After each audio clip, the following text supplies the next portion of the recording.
कांड में खुलासा हुआ है, कितने लोगों को गिरफ्तार किया गया है और कैसे इस पूरी हत्या को अंजाम दिया? देखिए, दिनांक 6/2/2026 को दिन में लगभग 2:30 बजे के आसपास थाना खंदौली पुलिस को सूचना प्राप्त हुई थी कि एक्सप्रेस वे के साइड में जो ड्रेनेज के लिए नालियां होती हैं, वहां पे कंबल में एक महिला का शव रखा हुआ है, लिपटा हुआ। उसी क्रम में थाने की टीम वे सभी जितने भी संबंधित एसीपी और जितने भी अधिकारी, हम सबके द्वारा मौके का निरीक्षण किया गया। फील्ड यूनिट को बुलाकर साक्ष्य एकत्रित किए गए और चूंकि कोई भी साक्ष्य उपलब्ध नहीं था, एक ब्लाइंड केस था, उसके लिए तत्काल ही 4 टीमों का गठन पुलिस आयुक्त महोदय के निर्देशन में उनका गठन किया गया, जिसमें कि cyber surveillance, counter intelligence, west zone की एसओजी और थाना टीम है।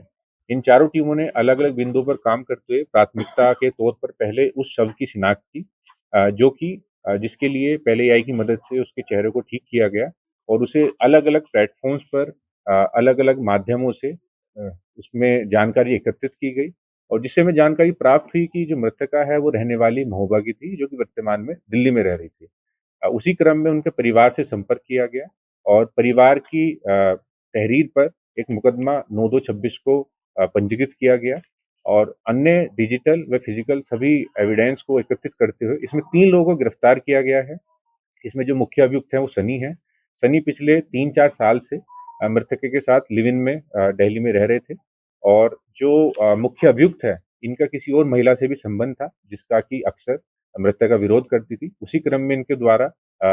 जो मृतका है, उनके साथ में ये घटना कारित की गई और घटना कारित करने के बाद उनके शव को छुपाने के लिए, साक्ष्य मिटाने के लिए उनका साथ उनके ही एक अन्य साथी और उनकी माताजी ने दिया और उनके द्वारा इस शव को दिल्ली से लाकर एक्सप्रेस वे पर, जो कि आगरा की सीमा में लगता है, वहाँ पे इस तरीके से रखा गया था। तीनों की गिरफ्तारी की गई है और साथ ही साथ अभी माननीय न्यायालय के सामने पेश कर आगे की विधिक कार्रवाई की जाएगी। अभी कहाँ के रहने वाले हैं? देखिए, तीनों अभियुक्त में से जो मुख्य अभियुक्त हैं और जो इनकी माता हैं, ये मूलतः कानपुर के रहने वाले हैं और ये काफ़ी समय से दिल्ली में बुराड़ी क्षेत्र में रहते थे और जो अन्य अभियुक्त है, वो भी अभी बुराड़ी में ही इनके साथ ही रहते हैं।